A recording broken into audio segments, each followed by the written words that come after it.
היא הייתה בת 17.5, אני 19 בערך. זה היה כל כך בוסר.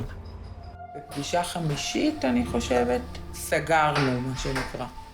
אני יכול להגיד שאז עוד לא ידעתי מה זה נקרא להתחתן. חשבתי למשל שמהטבור מגיע ילד.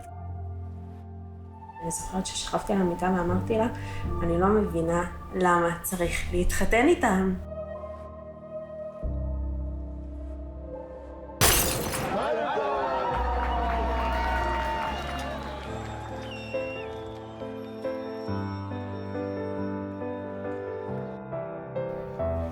הגעתי לחתונה ולא באמת ידעתי לקראת מה אני הולכת.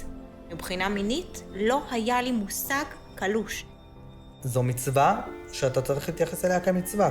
כמו שאתה הולך לקנות 4 המינים ואתה הופך ולהדס הזה יש לבלוב או אין לבלוב. אותו דבר במיטה.